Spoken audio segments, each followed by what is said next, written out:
নমস্কার বন্ধুরা, আজকে চলে এসেছি নিম ফুলের মধুর সেটে। চলো আগে তোমাদের ফ্লোরটা একটু ঘুরিয়ে দেখাই।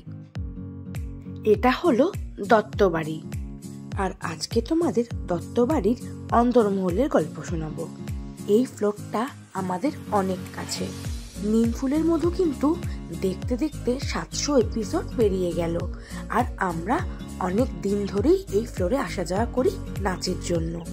আসো আজকে নাচের জন্য কি কি প্রিপারেশন নেওয়া হচ্ছে সেটাই তোমাদের দেখাবো। এই এপিসোডটা টেলিভিশনের পর্দায় তোমরা অনেকদিন আগেই দেখে ফেলেছো। চলো তোমাদেরকে ফ্লোরটা একটু ঘুরিয়ে দেখাই। সারা বছর ধরে ঠাকুর পুজোর যে এপিসোডগুলো দেখো, সেই পুজোগুলো কিন্তু এই ঠাকুরগুলো দিয়েই হয়। আজকে এখানে ভুতুরে বাড়ির মধ্যে নাচের একটা সিকোয়েন্স রয়েছে। শুটিং এর ফ্লোরটা কিভাবে আস্তে আস্তে ভুতুরে বাড়ি হিসেবে সেজে উঠেছে সেটাই তোমাদের দেখাতে এলাম। ওই দেখো একটা সিঁড়ি উঠে যাচ্ছে কি সুন্দর, আর আশপাশ দিয়ে গাছের শিকড় নেমে এসেছে দেওয়াল জুড়ে। দেওয়ালগুলো বেশ পুরনো, দেখেই কিন্তু গা ছমছমে একটা ব্যাপার। স্টুডিওর ভেতরে তারা মা প্রতিষ্ঠা রয়েছেন। প্রতিদিনই কিন্তু মায়ের নিত্য সেবা হয়, আর কালী পুজো হয় বিশেষ ধুমধাম করে। এটা হলো দত্তবাড়ির উঠোন, আর এইগুলো হলো দত্তবাড়ির এক একটা ঘর।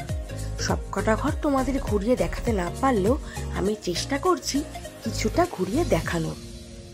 এই সেটটা কিন্তু সাবেকি ধাঁচের তৈরি। আগেকার পুরনো বাড়িতে যেমন খিড়কি দেওয়া দরজা জানলা ছিল, ঠিক তেমন। দেখতে পেলাম সেটা হলো, তারপর ও একসময় ঈশা যেই ফেটে বেরিয়ে এলো, ওকে ব্লক করছে। ঈশাকে ঘুরে ঘুরে নাচছে, ব্লক করে করে নাচা। একটা লাগবে একটা কোনো নাচতে নাচতে এই ডিরেক্টর স্যার এতক্ষণ বুঝিয়ে দিচ্ছিলেন নাচের সিকোয়েন্সটা কেমন হবে, আর আমরা রিহার্সাল করিয়ে নিয়ে চলে গেলাম শুটিং এর জন্য। একটা কথা তোমাদের জানিয়ে রাখি, স্টেজ পারফরমেন্স আর শুটিং কিন্তু আলাদা।